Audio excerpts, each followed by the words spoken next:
नमस्कार विद्यार्थियों, मैं धीरज कुमार गुप्ता, सहायक आचार्य हिंदी, राजकीय महाविद्यालय कामा। हम देख रहे थे जयशंकर प्रसाद द्वारा रचित नाटक ध्रुव स्वामिनी।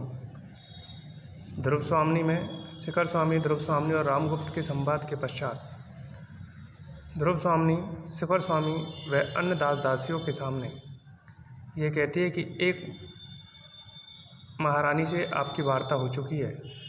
चूँकि अब मैं स्त्री भी हूँ, इसलिए मुझे अपने पति से कुछ बातें करनी है जो मैं एकांत में करना चाहती हूँ। तो इसके बाद शिखर स्वामी व दासियाँ वहाँ से प्रस्थान कर जाते हैं। उसके बाद के संवाद देखिए। रामगुप्त: ठहरो जी, मैं भी चलता हूँ। लेकिन ध्रुव स्वामिनी उसका हाथ पकड़ के रोक लेती है। तुम मुझसे क्या कहना चाहती हो? ध्रुव स्वामिनी: अकेले यहाँ भय लगता है क्या? बैठिए, सुनिए। मेरे पिता ने उपहार स्वरूप कन्यादान किया था, किंतु गुप्त सम्राट क्या अपनी पत्नी शत्रु को उपहार में देंगे? देखिए, मेरी ओर देखिए। मेरा स्त्रीत्व क्या इतने का भी अधिकारी नहीं कि अपने को स्वामी समझने वाला पुरुष उसके लिए प्राणों का पण लगा सके?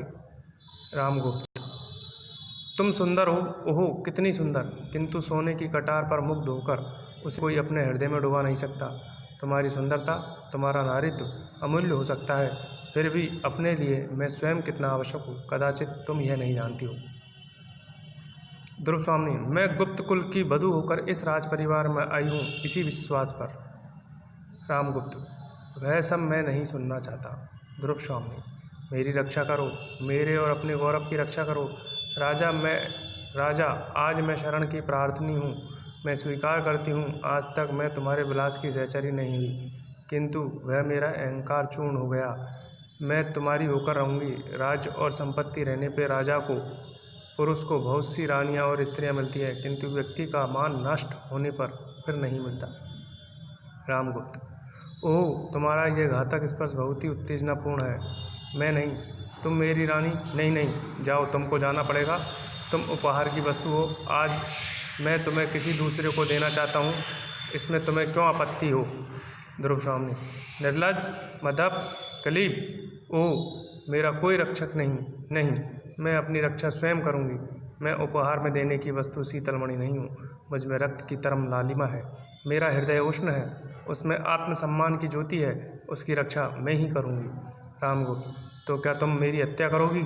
ध्रुव स्वामिनी: तुम्हारी हत्या नहीं, तुम जियो, भेड़ की तरह तुम्हारा क्षुद्र जीवन, उसे न लूँगी, मैं अपना ही जीवन समाप्त करूँगी। रामगुप्त: किंतु तुम्हारे मर जाने पर उस भवरस सकराज के पास किसको भेजा जाएगा? नहीं, ऐसा न करो। हत्या, दौड़ो। भागता हुआ निकल जाता है। दूसरी ओर वेग से चंद्रगुप्त का प्रवेश। आपने देखा ध्रुव स्वामिनी अपने पति रामगुप्त से एकांत में वार्ता करती है और अपने स्त्रीत्व और नारी उचित सम्मान की मर्यादा की रक्षा के लिए बात करती है। साथ ही साथ राज्य की मर्यादा की भी रक्षा की बात करती है और अपने आप को बचाने के लिए आग्रह, विनती, विनम्र निवेदन करती है, प्रार्थना करती है, उसके पैरों में गिरती है।